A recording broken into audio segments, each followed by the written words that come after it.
Hi everyone, I'm George Jackson. Today's 5 questions are with Steve O'Brien, Chief Global Business Development Officer at Northrop Grumman. Sir, welcome. Thanks for being here. Thanks, George. Thanks for having me.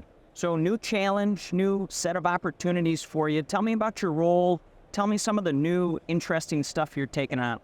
Well, I'm the Chief Global Business Development Officer at Northrop Grumman. So my job is really to connect our international customers with the products we make at Northrop Grumman. And that includes not only the governments and the services of our international allies and partners, but also the industries of our particular countries. So this is, as we've done in the past, the ability for the countries not only to operate interoperable gear as our U.S. forces, but also the industries that are out there, our allies and partners, to be part of our global supply chain. Not only making some of the high technology gears that Northrop Grumman does, but to engage their employees, their citizens in those products as well. What are some things that set those types of partnerships apart? Why is partnering globally, partnering internationally, different than just partnering in the DoD more specifically? Well, it's really a worldwide supply chain. So just as we have allies and partners around the world, we have capabilities with our allied industries that are just as great. And taking advantage of that capacity, as well as that capability, is something Northrop Grumman wants to do.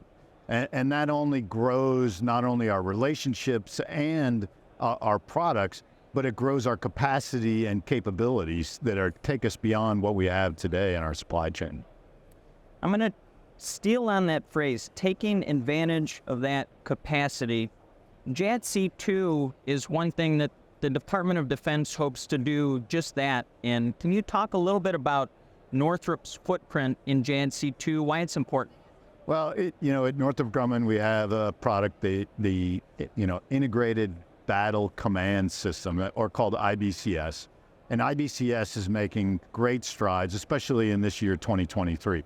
So we have completed operational tests, we have completed initial operating capability, and we've been approved for full rate production. Together with our partner in Poland, IBCS already has its initial capability in Poland as of today. So it's expanding on the capabilities in a JADC2 environment. So IBCS provides a capability where every sensor is able to be linked up with every shooter. So no longer do you have to have isolated, vulnerable systems that are out there today. With IBCS in the integrated air and missile defense environment, you are able to take advantage of resiliency. You're able to take advantage of increased capability by linking these systems together. And you're able to really take advantage of efficiency, where you're much more effective, both cost effective and technology effective with IBCS. It makes things better in the integrated air and missile defense that we have today. In that primary objective of your role, this pairing of products and international partners, what are some other areas of focus beyond JADC2? Well, we really look at 3 things. So for me, the first is making sure we are hand in hand with the U.S. government when we go to our international partners and allies.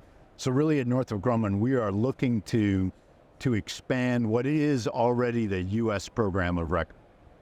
So those capabilities which are resident in the U.S. services, and making sure we proliferate them, if you will, to our best allies and partners. The second thing we need to do is focus. So we're into, for us, focus countries. Instead of being broad and looking to very many countries out there today, a particular set of countries that the U.S. is allied with, where they strive for interoperability, and they operate those same high technology U.S. systems that are out there today, as well as focusing on what those particular systems are. Whether it's IBCS or AARGM-ER or E2D or our Triton systems, those are some of the options that we have today. And the final bit is making sure we're engaging, as we talked about earlier, international industry. The capabilities they have, the capacity they have to expand our product lines within those focus countries to bring those capabilities to the allies and partners in an interoperable land. So Steve, we're here in London, UK. It's not your first rodeo, it is my first rodeo, and it has much more of an international flair than the conferences or the trade shows that I go to for the Department of Defense. Talk a little bit, you mentioned Poland earlier, some of the strategic pockets or areas around the world that you're focused on right now. Yeah, I mentioned we're focused, and that one of them is Poland that we talked about earlier. We have a new chief executive in Poland. We have a new corporate office. The IBCS program there is expanding. We're continuing to help Poland with a number of other programs. So we're focused there to help the Polish military, to help the Polish Ministry of Defense expand their capabilities in light of the situation in Ukraine. In Taiwan, I'm headed there in a couple days. We have a new chief executive in Taiwan, new office. Again, focused with the Taiwanese government and the Taiwanese military to make sure they have their capabilities that will help them in their security needs, making sure those are interoperable with U.S. forces. Together with the situation in the Asia Pacific, we're working in Japan, South Korea. These are the focus countries we're really working on to do that. Focus programs we're on beyond IBCS, I mentioned AARGM-ER, which is the Advanced Anti-Radiation Guided Missile Extended Range. So this is a next generation capability that will be integrated into the F-35. Internal carriage allows that aircraft to maintain its stealth capabilities, increase its range, and really gives it a fifth generation weapon on a fifth generation aircraft. Together, working with the E-2D that we have, this is a next generation airborne early warning aircraft in the U.S. Navy that I'm familiar with. I flew with it, that really gives you a next level capability with a highly complex AESA radar and battle management system in it to provide command and control, common operating picture to a number of air forces throughout the world. Also looking at the Triton aircraft, program of record with the U.S. Navy, interest internationally in Australia, Norway, and many other places. This provides interoperable with the U.S. forces, just like E-2D, and a really common area picture and surface picture that no other aircraft out there brings. So those capabilities in those type countries is what Northrop Grumman's trying to bring in concert with the U.S. government and the allied militaries and industries.